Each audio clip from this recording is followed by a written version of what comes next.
जर भाजीला काही सुचत नसेल किंवा भाजीचं असं काही विशेष करायचा कंटाळा आला असेल तर अशा वेळेस ना मस्तपैकी अशी ही हिरव्या मुगाची भिजवलेल्या मुगाची भाजी करून बघा. इतकी मस्त वाटते ना. सिंपल आहे, विशेष म्हणजे हेल्दी खूप आहे, पौष्टिक आहे आपल्या शरीरासाठी. आणि इकडे बघू शकता इतकी मस्त ना भाजी ही बनते. टिफिनसाठी तुम्ही बनवू शकता, दुपारच्या जेवणासाठी सुक्की भाजी, रात्रीच्या जेवणासाठी सुक्की भाजी बनवू शकता. आणि खूप मस्त लागते खायला, चव खूप छान आहे, बनवायला खूप सोपी आहे. म्हणजे वेगवेगळ्या प्रकारे बनवली जाते पण सोप्या पद्धतीने एकदम भारी बनते. तर आज मी एकदम सोप्या पद्धतीने हिरव्या मुगाची अशी उसळ बनवलेली आहे. मोड आलेले मुगंसुद्धा मिळतात पण असे सिंपल आपले जे मुग असतात ना भिजवलेले त्याची अशी भाजी करते. इकडे बघू शकता घरी मुगं होते तर छान स्वच्छ धुवून रातभर भिजत ठेवले होते. आणि हे बघा किती मस्त फुलून निघलेत बघा. मोड आणायचे असतील ना याला सुती कपड्यात मस्त असं आवळून बांधायचं 1-1.5 दिवस तरी छान याला मोड येतात आणि मग त्याची तुम्ही भाजी करू शकता किंवा अशी सिंपलसुद्धा मुगं वापरू शकता.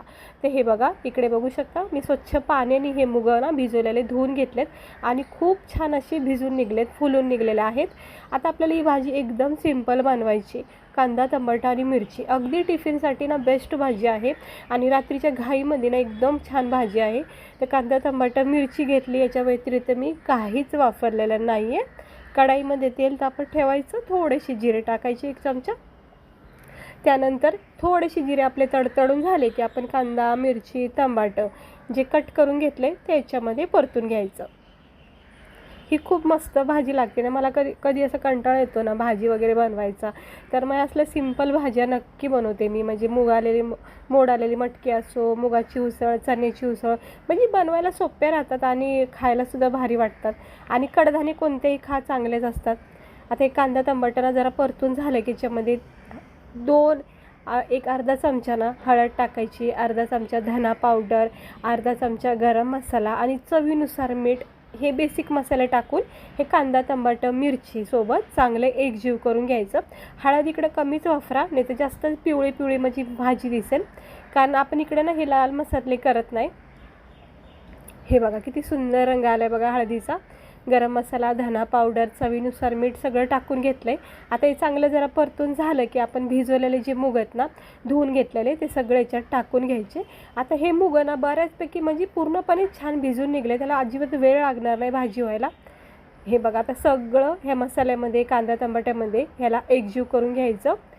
छान चव लागते. बस आता थेंबर पाणी टाकायचं आणि स्लो गॅसवर याला शिजून द्यायचं. हे बघा एक अर्धा ग्लास पाणी टाकू शकता तुम्ही जास्तीत जास्त आणि स्लो किंवा मीडियम गॅसवर याला वेळ द्यायचा 2-3 मिनटं. अधूनमधून असं चेक करत राहायचं. आता काय ना मुगच छान भिजले निघले त्यामुळं ना ह्याला वेळ लागणार नाही, लगेच नरम सॉफ्ट होतात. आणि अति गाळ नाही करायचे, थोडेसे याच्यामध्ये नॉर्मली असं कडकपणा ठेवायचा.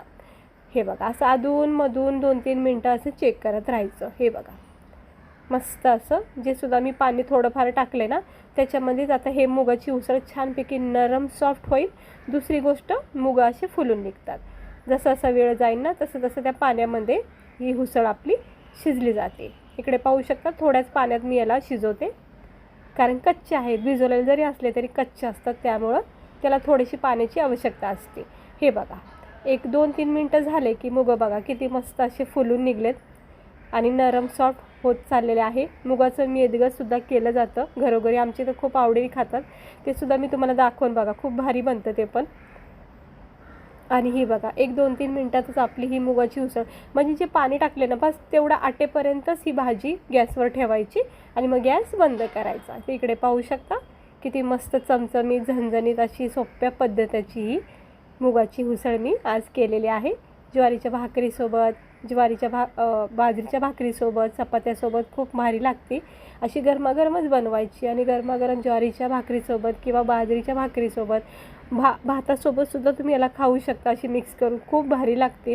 आणि सकाळच्या घाईमध्ये ना तुम्ही जर रात्री भिजत ठेवले ना मुगं, 1 नंबर भाजी सकाळी झटकीपट बनवून आणि खायला पण भारी लागते.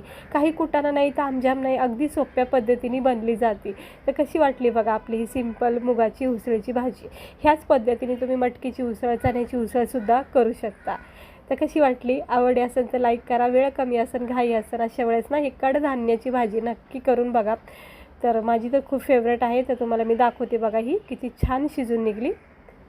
हे बघा किती नरम सॉफ्ट झालेत ना, एकदम मस्त आहे. तर मी जरा चेक केलं तर खूप अशी झणझणीत वाटली मला. तर चला घेते आता मी पण जेवून, तुम्ही पण या सगळे खायला. आणि अशी ही भाजी घाई असेल तर नक्की करा. भेटते मी तुम्हाला पुढच्या व्हिडिओमध्ये.